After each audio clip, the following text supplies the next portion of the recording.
எல்லாரும் நல்லா இருக்கீங்களா? நானும் நல்லா இருக்கேன். எங்க ஊர் சந்தைக்கு போயிட்டு வந்தாச்சு. 1.5 கிலோ வெங்காயம் வந்து 50 ரூபா, சின்ன வெங்காயம். பெரிய வெங்காயம் கிலோ 20 ரூபா. அப்புறம் இந்த காய்கறிலாம் பார்த்துக்கிட்டிங்கன்னா பூரா கூறு கட்டி வைப்பாங்க. எங்கள் சந்தையில் வந்து எப்போவுமே அப்படிதான், கிலோ கணக்கில் வந்து இருக்கவே இருக்காது. எல்லா காய்கறியுமே கூறு கட்டி தான் இருக்கும். தக்காளி வெங்காயம் மட்டும்தான் நான் விலை கொடுத்து வாங்கினேன். பச்சை மிளகா கூறு தான், பச்சை மிளகா தம்பிப்பா, பச்சை மிளகா கூறு தான், அவரைக்காய் கூறு தான், கோவக்காய். நான் எங்கள் ஊரில் வந்து இந்த காய் நான் சாப்பிட்டதில்லை. இந்த ஊரில் வந்து நான் சாப்பிட்டு பழகிருக்கேன். வெண்டிக்காய் 20 ரூபா தான், சீனியரங்காய் 20 ரூபா தான், முட்டைக்கோஸ் 20 ரூபா தான், கத்திரிக்காய் 20 ரூபா தான், பீட்ரூட் 20 ரூபா தான், இஞ்சி 20 ரூபா தான், கேரட் 20 ரூபா தான், சேனைக்கிழங்கு 20 ரூபா தான், உருளைக்கிழங்கு மட்டும் 30 ரூபா, 1.5 கிலோ தக்காளி 50 ரூபா, வெங்காயம் 50 ரூபா. அப்புறம் இது விளக்குமாறு கிளிக்கிறதுக்கு கத்தி வாங்கினேன். குட்டி குட்டி கத்தியாக வாங்கி அது சீக்கிரம் வந்து உடஞ்சி போயிடுது, அதனால இதை வந்து வாங்கினேன்.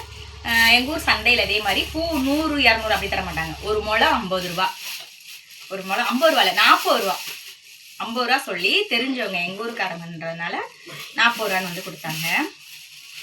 நல்லா இருக்கா? மூலம் அவங்க கூட தான் வச்சு கொடுத்தாங்க. உன் பொண்ணு வந்திருக்காளா ஹாஸ்டல்ல இருந்து, இதை கொண்டு போய் கொடு அப்படின்னு சொல்லி அந்த அக்கா வந்து கொடுத்தாங்க.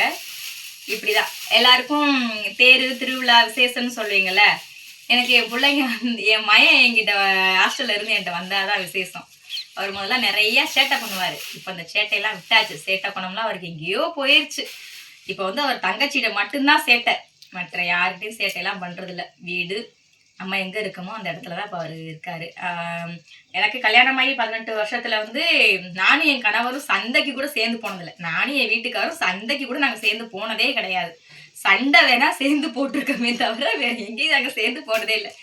ஆனால் இன்னைக்கு என் பிள்ளை தோளுக்கு மேலே வளர்ந்து அவர் என்ன கூட்டிகிட்டு போய் சந்தைக்கு நாங்கள் காய்கறி வாங்கிட்டு வந்து அந்த மாதிரிலாம் ஒரு சின்ன சின்ன சந்தோஷம் கிடைக்கல. மனசுக்கு வந்து ரொம்ப சந்தோஷமா இருக்குது. நான் எவ்வளோ கஷ்டப்பட்டாலும் இன்னைக்கு நம்ம பிள்ளை கூட்டிகிட்டு சந்தைக்கு போய் காய்கறி வாங்கி அந்த பையை எடுத்து நம்மளை கூப்பிட்டு நீங்கள் எங்கே நில்லுங்க நான் வண்டி எடுத்துகிட்டு வரேன் போவோம் அப்படின்னு சொல்லிலாம் வரும்போது ரொம்ப ரொம்ப சந்தோஷமாக இருக்குது. அது ஒரு தருணமாக இருக்குது நினைக்கும் போதெல்லாம்.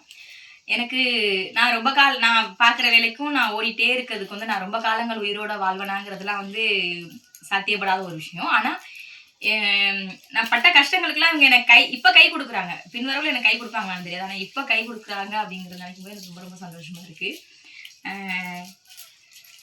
இதுக்கு மேலே நான் என் மக்களை பற்றி பேசணுன்னா அழுதுருவேன். இதுதான் எங்கள் ஊர் சந்தைக்கு நான் போயிட்டு வந்தாச்சு. என் பசங்க இருக்கும் வரையிலையும் எனக்கு எவ்வளோ கஷ்டங்கள் வந்தாலும் எனக்கு அது அவங்க முகத்தை பார்க்கையில இவங்களுக்காக நம்ம அந்த கஷ்டப்படுறோம், இவங்களுக்காக அந்த கஷ்டப்படுறோம் அப்படின்னு நினச்சி நான் ஃபேஸ் பண்ணி கடந்து போயிடுவேன். இவங்க ஒரு மாதம் இருக்கும் வரையிலையும் என் வீட்டில் திருவிழா எல்லாம், இவங்க இருக்கும் வரையிலேருந்து எனக்கு திருவிழா. இவங்க அப்புறம் ஹாஸ்டல் போயிட்டாங்கன்னா எனக்கு என்னமோ மாதிரி ஆயிரும்.